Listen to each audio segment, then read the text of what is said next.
So then Dr. Ruchi asked, what's the age of the youngest person who can take cannabis without harming themselves?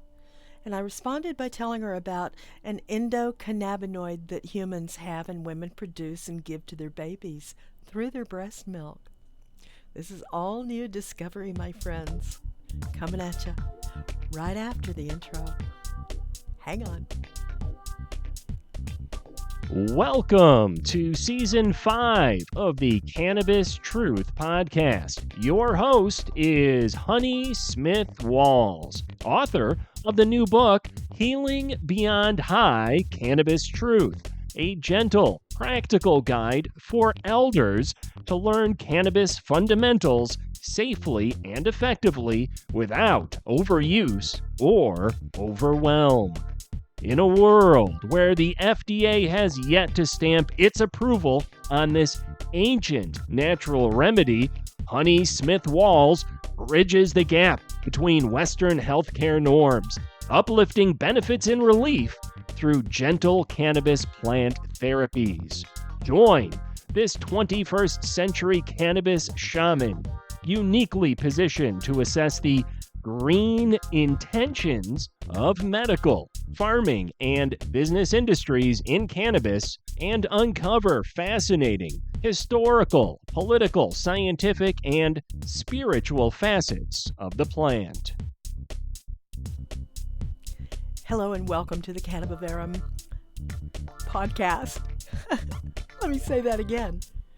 Hello and welcome to the Cannabis Podcast. I didn't realize how many questions that Dr. Ruchi Mishra Sharma would fire at me, but let's see, and when I was on her podcast recently, but I'm certain her mind was blown with this stuff that we covered. Let me back up just a bit. I met Dr. Ruchi a few months ago and we clicked like crazy. Don't know why really, because, we aren't in the same professional circles. Although y'all know I hang out in the medical professional industry of cannabis, always on the prowl for new science to share with you all about our favorite plant. But a few months ago, I joined this women's business group that quite honestly put a burr under my saddle, and Cannabis LLC is moving and grooving this year. So I've never been so busy and inspired or supported. So I'm just putting it out there that the course was $2,500. It lasted 3 months, and for that I get a lifetime of networking with the other 25 women who were in the class with me, plus the rest of the entire academy, which continues to grow and grow and grow. And I learned to believe in my vision, really with great clarity, and to know who I am as a person, as a leader. I learned a path to monetize this magical mystery tour I'm on by crafting my TEDx-style soul talk into a glorious stage presentation that I can use for hundreds of different venues, and to gain followers and educate them about my cannabis, and offering my books and courses and workshops that I'm going to be developing along the way. So, through my podcast and interviews and courses, I learned how to vet companies and products so that I can teach you how to protect yourself in this era of the wild, wild west of cannabis. And so I learned a softer way to nurture my audiences instead of acting like a bull in a china closet, which I'm very well aware of is my general MO. I learned that nobody heard me the first 3 times I said anything. So I have to say it again, and say it again, and say it again, and again, and again, and again, and again. And I'm doing that on social media now. I used to be really shy about that. Oh, they already saw this. I'm not going to do this again. Pfft, nobody saw it. Do it over and over and over again. That's the lesson of social media. So I learned the value of womanly support through this sisterhood. I've never had that before. Yeah, I have a sister, but we're not close, and so there's never been, a lot of support between us. So it was a bit confusing at first, I have to admit, because what? All this love for me? All this help? All this support for just little old me? I want more of that, please. And I got it there. I got a lot of it there. And I love it. And I want more of it. And it takes two to be in a relationship. Y'all know that. So I stayed in a constant state of scheduling confusion at first, because I didn't take scheduling seriously, and now I do. Hello, Siri. And I got real tech help in learning how to put all of the little programs together. It's not that many, but there are a few that you need to engage in that make your business operate smoothly. And no question is too stupid to ask. You know how we girls can get in a classroom. So it's all women, which makes it so gloriously comfortable. And they're all in different business genres. Nobody else was in cannabis like me. I just really felt a tremendous uplifting. I felt like it was the best $2,500 I could have ever invested in myself, and college cost me a whole lot more, and I didn't learn an inkling of as much as I've learned in the last 3 months in the, let me tell you who it is, the Women's Holistic Business Academy by Elizabeth Ocean. And she and her husband, who's her tech guy, are an amazing dynamic duo. She was, in the corporate world for a long time and doing TEDx presentations and big corporate la-las and all of that, and stage work and stuff. And she figured out the magical mystery keys to make it all run smoothly and to be able to teach it to us.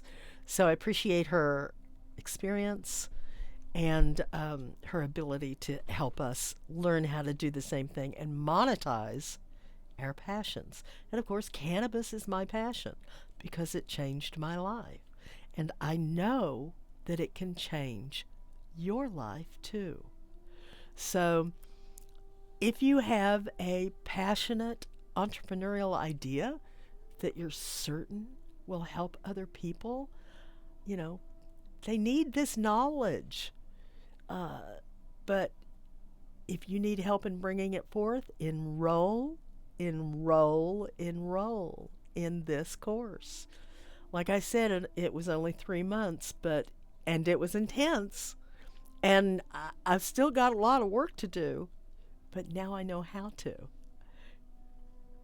And I'm absolutely a different person because of it. I'm just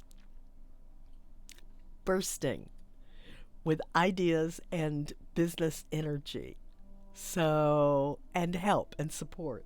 So it was the best thing I've ever done for myself, truly. It was. Skip the years of working on it. Let Elizabeth show you her stepped formula for success. And that's what I'm doing right now. And it's already proving itself because people are calling me and placing orders, and it's working. It's working. So I'm just getting started, but I'm so excited to understand and feel the security of my knowledge. And I'm already working the steps to success and seeing results, like I said, that have just cranked this business right up. And so while I was in that 3-month course, I hired a video producer to turn my audio episodes into video YouTube production. So now I've got this video podcast. I've spoken on several stages at live events. I became affiliate partners with my third medical company, and my friend cannabinoidologist Dr. Leah Johnson is about to finish the foreword to my new book coming out soon called Healing Beyond High, Cannabis Truth. So we're only halfway through the year. Whoa! And it feels good to fly this rocket, I'm telling you. I'll be right back to tell you the 10 questions that Dr. Ruchi asked me when learning real facts about cannabis. So sit tight for just a minute and listen to this important commercial, and it might actually make a difference in your life or someone you know. Sit tight. I'll be right back. Gosh, I'm such a blabbermouth. I've got a podcast and I talk about cannabis all the time. But now all I want to talk about is beta-caryophyllene and your product, because it has given me my future back. I want everybody to know about this because, for heaven's sakes, I've never seen anything like this product in the prescription world. How does it compare with cannabis? I'm quite surprised. Oh, I'm quite surprised because cannabis didn't do it for me. Beta-caryophyllene did. And if you know the real truth about both products, they're both terpenes.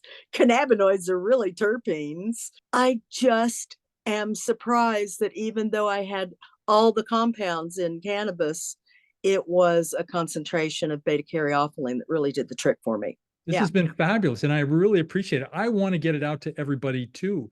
I want to get it out to the whole world, as a matter of fact. It has so many mitigating factors for all the stresses of life and pain and diseases. It is unbelievable what the spectrum of care that it can provide. Hey, welcome back.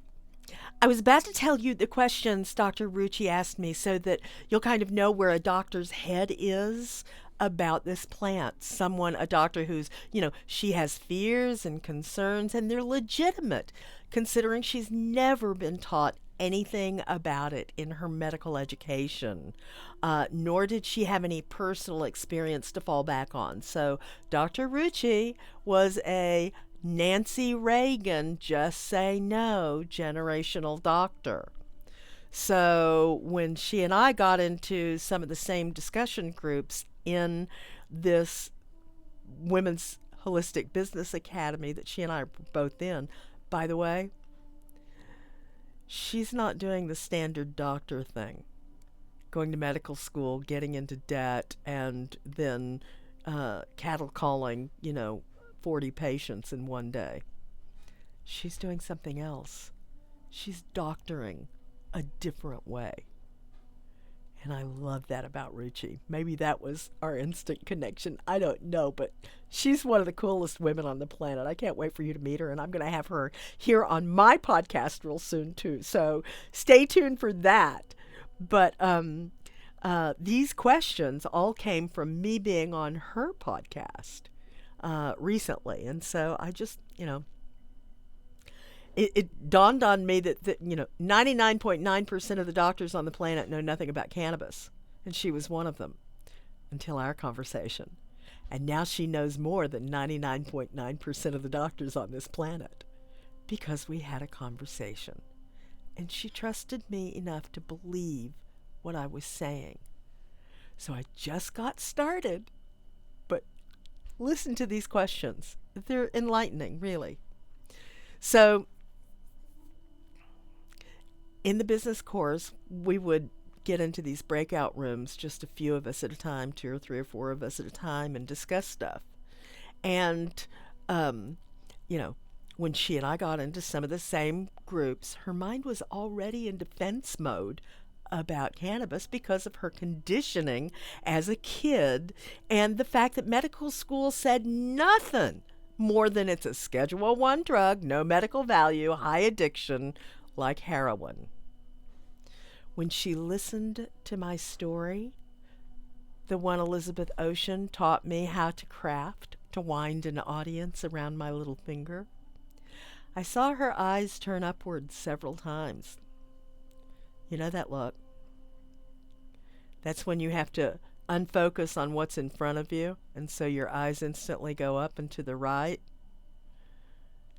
That's a thought. That's body language for I'm in thought about what you just said. I'm in total focus and complete thought about what you just said. That eye movement thing. And so I saw her eyes turn upward several times in that contemplative pause, and I knew she had burning questions. This is part of the magic of learning what Elizabeth taught at her Women's Holistic Business Academy, how to suck an audience in.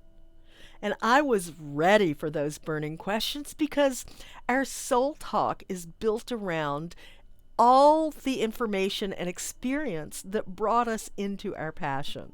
We already have all the answers to your burning questions. I found Dr. Ruchi's questions so wonderful because she was truly interested in learning and trusted me enough to believe what I was saying. That's where my expertise came in. I know my stuff, but I'm not a doctor, I'm not a scientist, and she knew that too. Yet she believed. I'm grateful for that. I'm really grateful for that.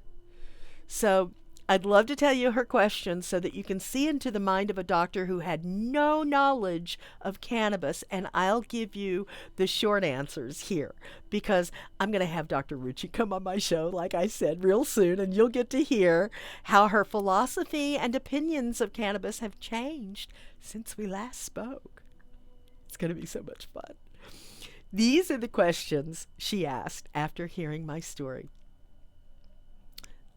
What can you tell us to clarify that cannabis is safe?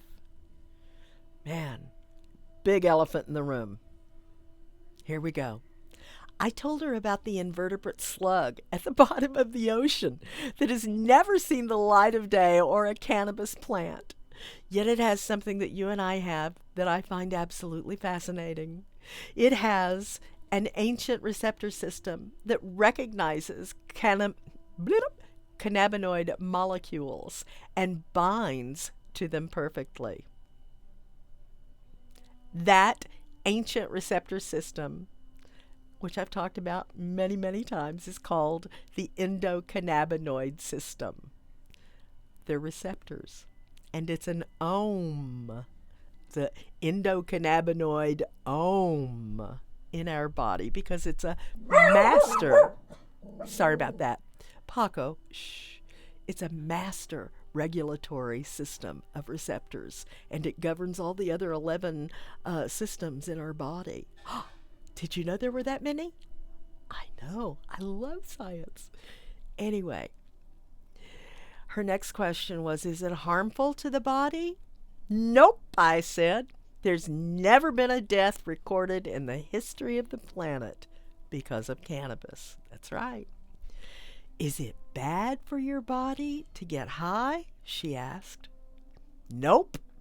And there are two philosophies about this. There are the stoners and there are the medical patients. Stoners are the people who just want to use cannabis recreationally, and that's fine and dandy. That's all well and good.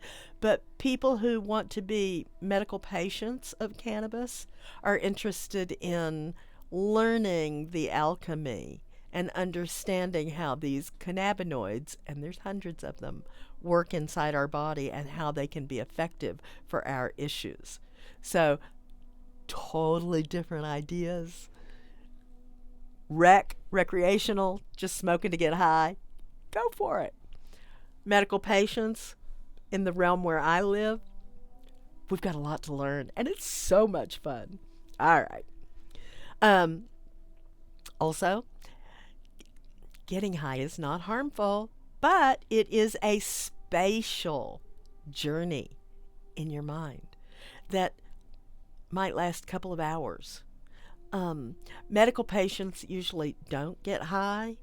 They microdose cannabis to feel better, and they stop at their sweet spot. I've talked about that a lot. But we're going to move on right now. That sweet spot is very important to each individual patient. So, is it addictive then, she asked? Absolutely not. Absolutely not. Cannabis is not addictive. It has no physical or mental addictive properties. And a little side note, there's a terpene that often grows in cannabis called beta-caryophyllene, and it acts like an addiction preventative. It helps you get rid of all addictive behaviors. It's called beta-caryophyllene. I've been talking about it a lot lately because, oh my glory, is it an amazing, helpful, relieving compound that I've been using like cannabis. And it actually serves me better than the limited kind of cannabis that I can get to at this stage of my journey. So, even though I'm up here in recreational Michigan and we grow our own, that doesn't necessarily mean I'm getting the right compounds that I need for my issues. And, we can't grow every kind of compound that I might need. I might need more CBG, more cannabigerol than I do CBN, cannabinol, or I may need more CBD than I do THC to balance the high in THC, that sort of thing. So there's real alchemy involved in being a cannabis medical patient. But if you can put butter and syrup on pancakes, you can do this. It's that easy. So, no addictive properties to cannabis. And so her next question was sort of a reiteration of that. She just wanted to make sure that she heard what I said. So she asked again, can it cause harm or addiction? Nope, I said. Elders need to learn the alchemy to tame THC from making them woozy. See, elders don't like to be woozy. They're too afraid of falling. Jesus, don't let, my vision has really seriously narrowed because I'm always watching my feet now. At 70, I don't want to fall. And so if I'm using THC to go to bed at night and I might have to get up in the middle of the night, I don't want to be woozy because I might fall in the middle of the night in the dark. So, therefore changing my life forever as I knew it. No, don't want to do that. So elders are very cautious about getting high. And they might want to when they want to, but not when they don't want to. So that alchemy is extremely important as medicinal patients. There is a caveat to cannabis concerns. I don't want to say harm. I want to say concerns. So if you're an elder on blood thinners like warfarin, then you need to know that cannabis is a natural blood thinner too. So you don't necessarily want to be taking a lot of cannabis when you're getting ready to go in for surgery if you're also using warfarin. So you need to keep up with your lab tests if you're on serious drugs like that and your cannabis use. But we'll learn a lot more about that later. No problems. I was surprised at this next issue. Poor darling love, she had guilt and shame over not knowing about cannabis and the endocannabinoid system, and was embarrassed. And, Dr. Ruchi expressed such sincere feelings of shameful ignorance because she's a doctor and should know these things. But she couldn't have known it. She could not have known it. She didn't know that cannabis knowledge was forbidden in medical schools until recently. Let me say that again.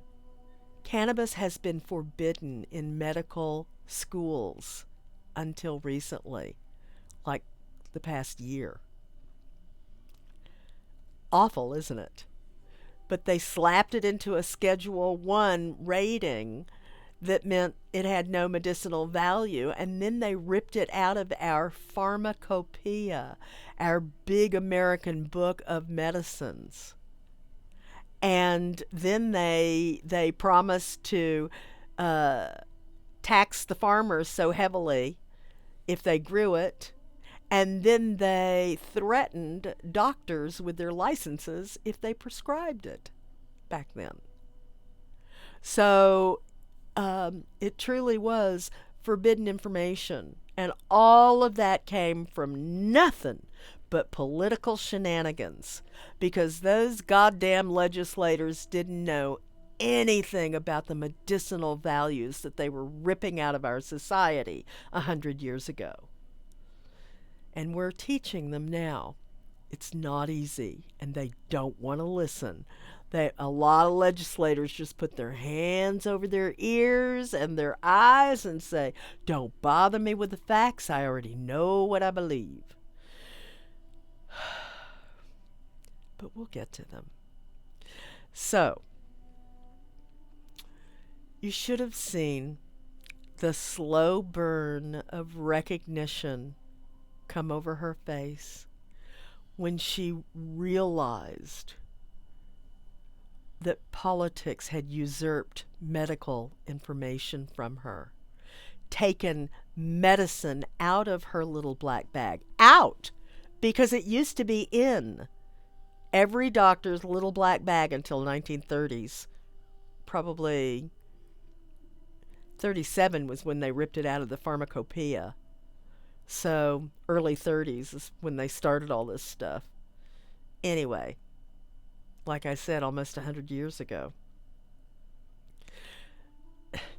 It was just the whole mess was just a great big political ruse. It still is. So, I hope I was able to alleviate those feelings of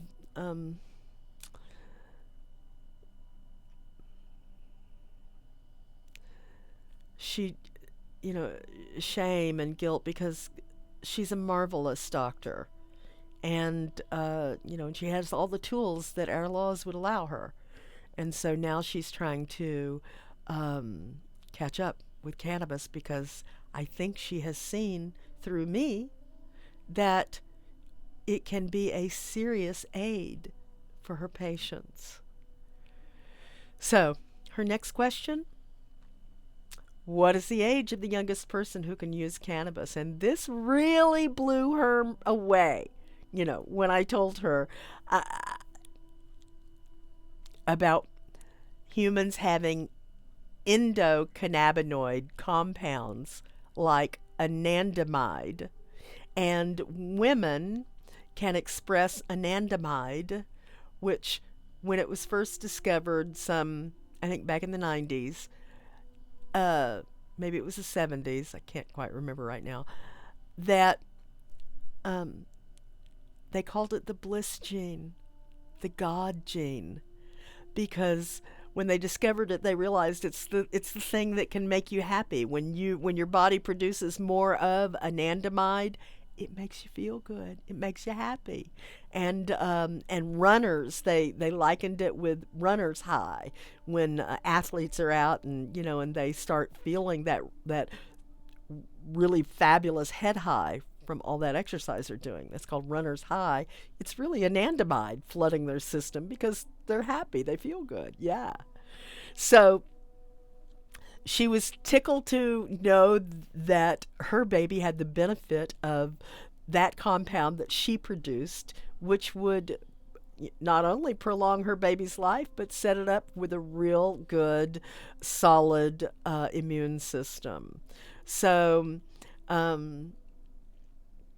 you could just see thoughts flying through her mouth, and she even got a little elated to know that, oh, good, because I nursed my baby, and all of that. So we bonded over that too. So did I. I nursed my baby. So let's see. Her next question was,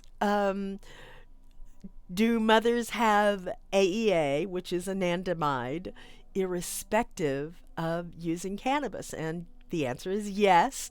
Humans do not have to consume cannabis to produce endocannabinoids. But I bet it helps. And then she asked, because she heard my story, if cannabis helped my chronic fatigue issues. And it absolutely helped my chronic fatigue issues, helped me not only manage chronic fatigue, but helped me get over a lot of the syndrome itself. I can't remember having an episode since 2016. So that's a while. And I don't deal with chronic fatigue issues like I did when I lived on the boat and all of that, And we first came home, I was a mess. I was an absolute mess. And then just a little short note about me being a mess. And then I started trying to use cannabis to help me feel a little better. And what I didn't realize is how contaminated that cannabis was. And so I exacerbated all of my issues of chronic fatigue by using contaminated street weed. Oh, my glory. You're just going to have to listen to my story. I'll tell it to you one of these days. Anyway, the relief I found in cannabis, it stopped my bones from aching. It stopped me from being so anxious. It helped all of my sore muscles and atrophied muscles from not moving. Helped my attitude so much. Gave me tolerance for my husband, who just annoyed the hell out of me at that time, and and it gave me a little energy. So, and it gave me emotional feelings of wanting to engage with people again, because before that I'm just suffering in my own misery of pain and don't want to be around anybody. So yes, cannabis helped me manage my chronic fatigue issues, but I truly believe it helped me put myalgic encephalomyelitis to bed for me, hopefully permanently, because like I said, it's been since 2016 since I've had a chronic fatigue episode, and they last weeks or months for me. And I'm doing fine. At 70, I'm doing fine. So the last thing she asked, I think this is the last one, is how people could learn about cannabis. She was totally serious, because nobody was teaching her. She only has been curious about this because she met me in this Women's Holistic Business Academy, and I began talking about it in medicinal ways. And that's why her little ears perked up, because she's a doctor. So I had to tell her,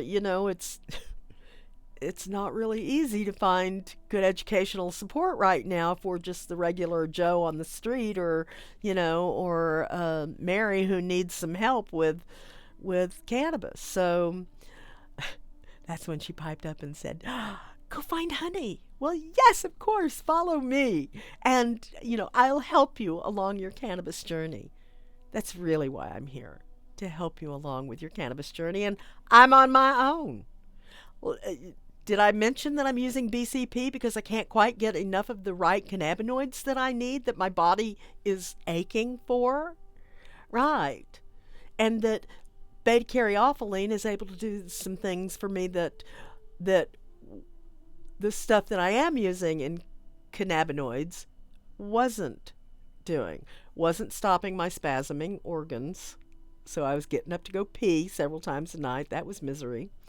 It wasn't stopping the neuropathy in my fingers. That was just miserable and waking me just about every hour on the hour, at a level 10. So I was going downhill fast, and I was spiraling down into a depression. Now, this was about 3 months ago, because several of my friends had died, like, I don't know, in a month and a half time, and I was still sort of, getting through the first year of the death of my spouse and stuff like that.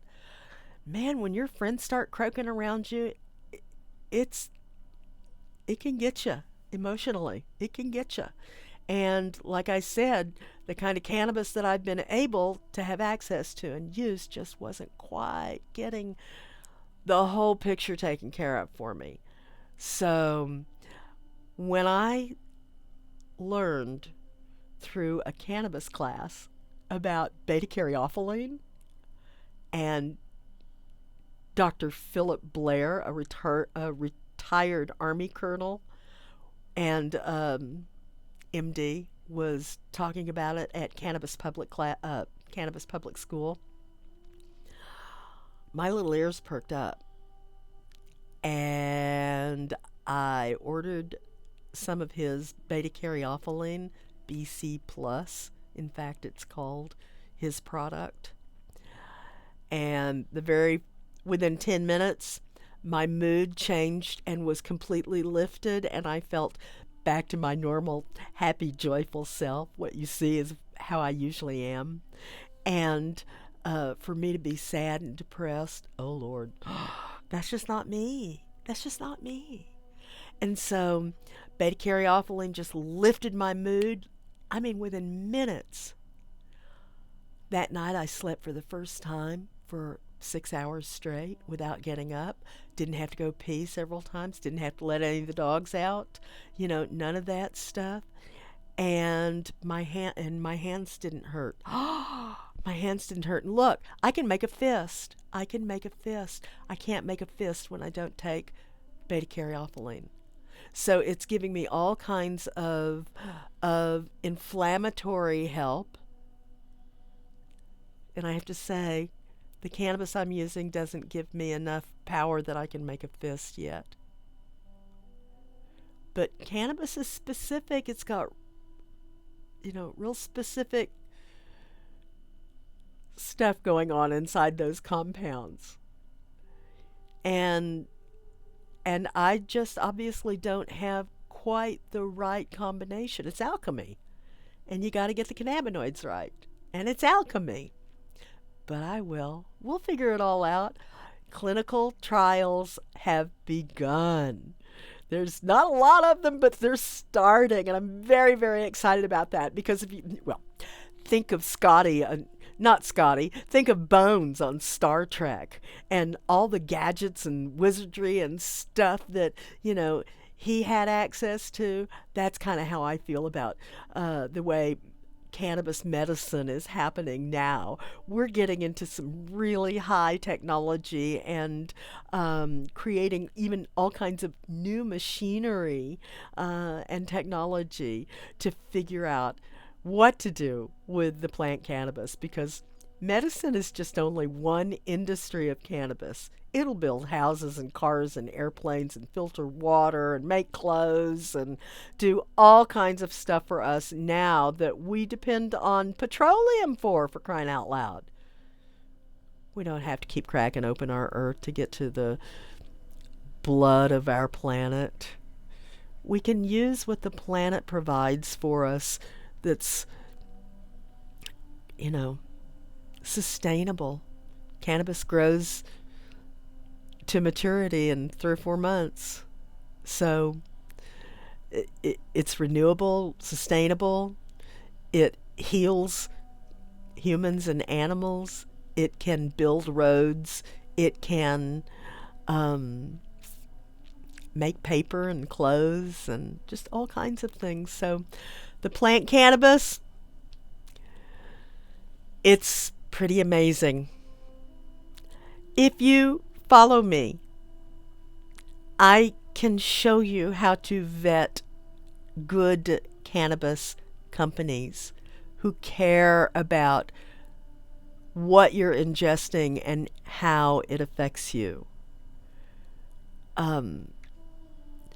I can teach you how to vet a good company. I can teach you how to vet their products and to understand what to look for when shopping for your own personal needs, which will save you tons of money and time and frustration. So it'll also keep you from over-consuming cannabis, which is wasteful, for both money and meds. I want to thank you for hanging out with me today, and be sure and come back next week. I've got all kinds of delightful surprises lined up for you, and it's always a delight to hang out with you. Thanks for coming. Pax vobiscum, y'all.